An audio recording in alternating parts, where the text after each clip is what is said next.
chairwoman just said that Democrats were going to say that the sky is falling. Well, I'm not going to say the sky is falling.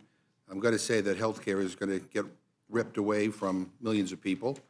I'm going to say that food is going to be taken off the table of many families in this country who rely on SNAP as a way to make sure that they don't go hungry. And I'm going to say that the richest among us are going to get a tax cut. So it has nothing to do with the sky. It has everything to do with what is right and what is wrong. We are here today on a bill that just dropped from the Senate, hot off the press, passed only an hour ago. It's massive. Here it is, nearly 1,000 pages long. And I've got to ask, have any of you read it this time? Because last time we met on this legislation, many of our Republican colleagues had not. And that's no accident. It's by design. It's the direct result of Republican leadership and the White House jamming this bill through Congress with zero transparency.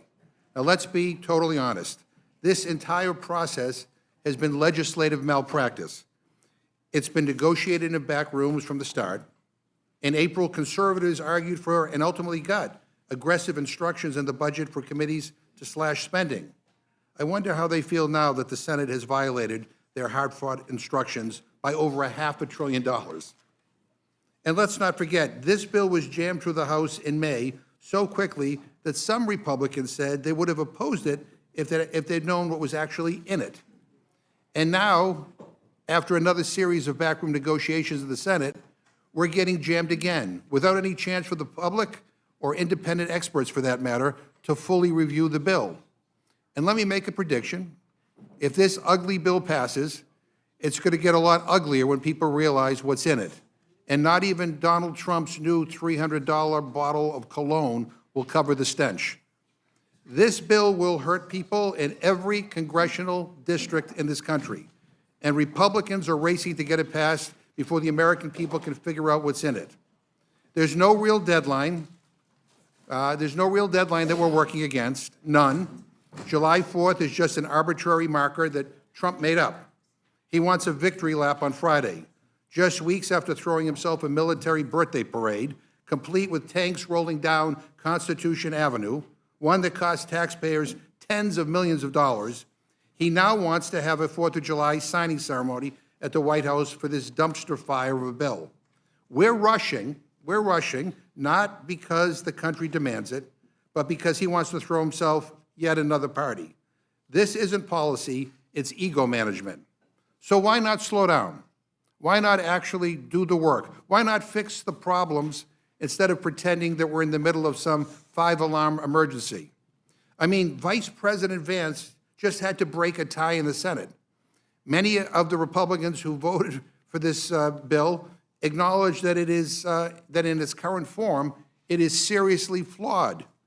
And listen to this quote from Senator Murkowski, who just caved and voted for this bill. And you got to love this. She said, quote, "My hope is that the House is going to look at this and recognize that we're not there yet," end quote. I mean, my question to her is, if you really believe that, then why the hell did you vote for this bill? It doesn't make any sense. It's a dereliction of your duty as a United States Senator and as a representative for the people in Alaska. I mean, when was the last time this current House of Representatives has fixed or solved anything? I mean, where have you been, Senator Murkowski? This Republican House is dysfunction on steroids. And let me say to my Republican friends, I understand that the Senate just jammed you, but you don't have to be complicit. I get it. I know the Republican leadership and Trump don't want scrutiny. They don't want the American people to understand what's really happening here. This bill is a middle finger to millions of Americans.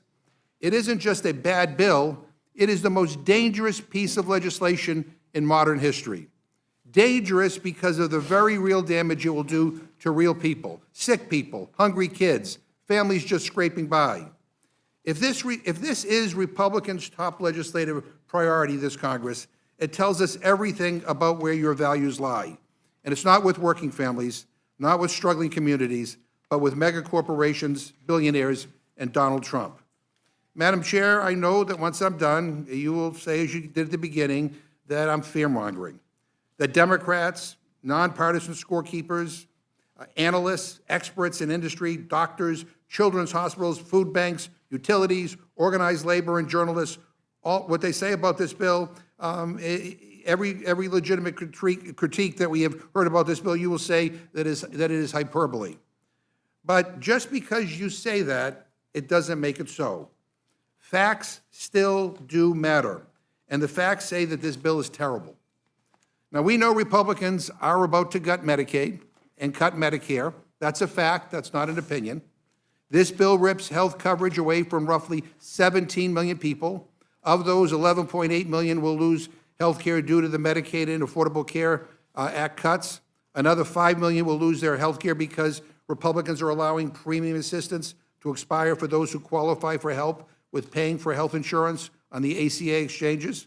Now, that's not my opinion. That's the conclusion of the CBO and every single other credible budget expert across the country. The Joint Committee on Taxation, Penn-Wharton Budget Model, Yale Budget Lab, Tax Policy Center, and even right-leaning organizations like the Tax Foundation and researchers at the American Enterprise Institute. This bill will devastate rural hospitals, shut down nursing homes, hammer community health centers. It will punish people we ought to protect, the elderly, the disabled, low-income kids, and working families just trying to survive. It will end nutrition assistance for millions.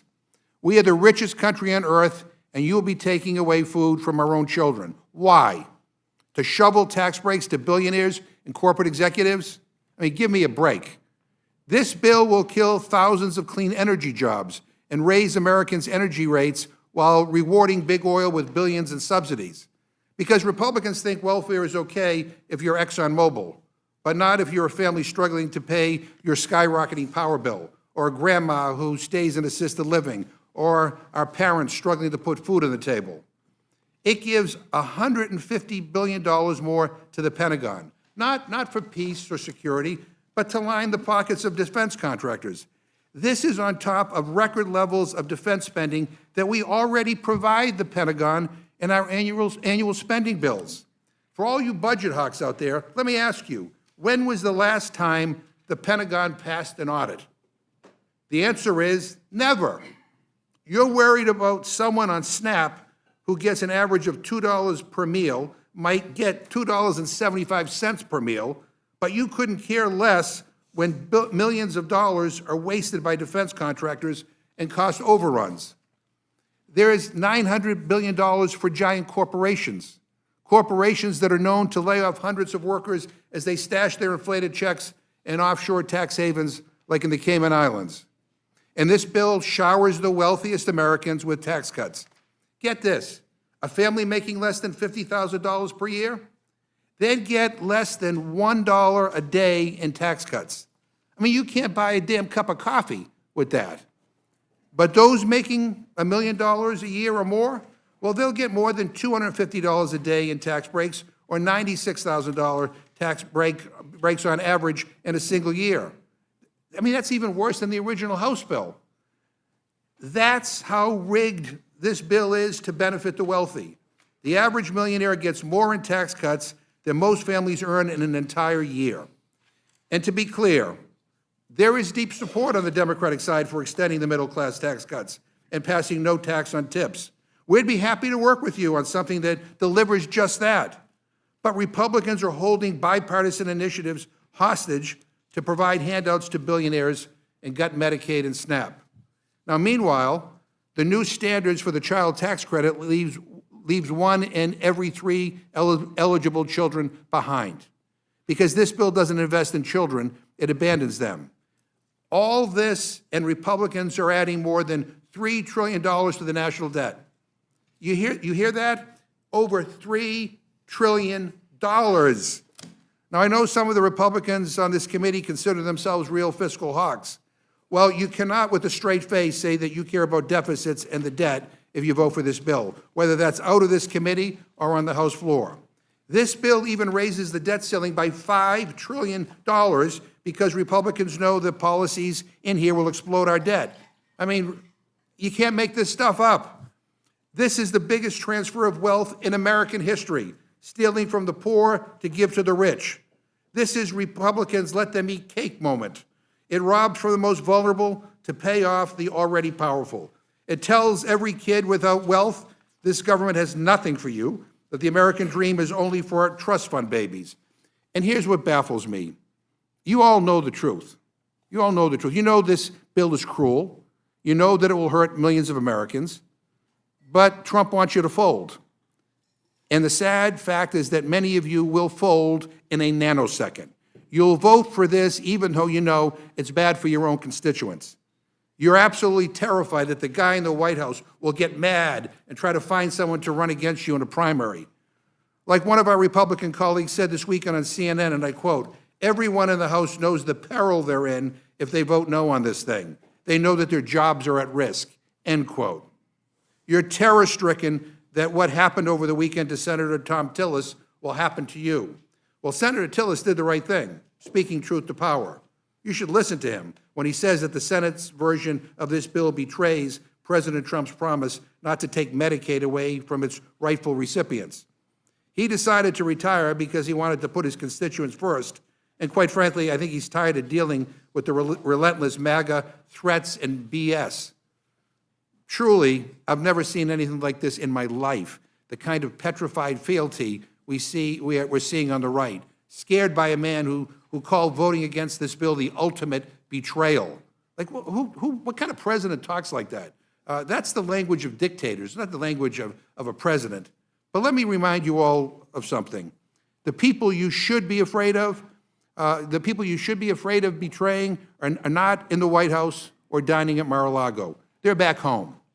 The people in Boone, North Carolina, in Moorhead, Minnesota, in Rock Hill, South Carolina, in Austin, Texas, in Salem, Indiana, in Jamestown, New York, in Tifton, Georgia, in Abington, Virginia, in Noonan, Georgia. They're the ones who hired you. And if you vote for this bill, you're voting to screw them over, plain and simple.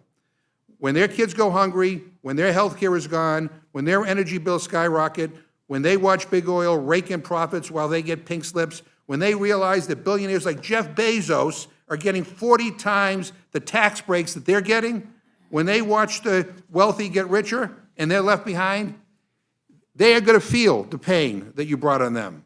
And I think you're going to see that reflected in the next election. The American people are watching. They deserve better than this.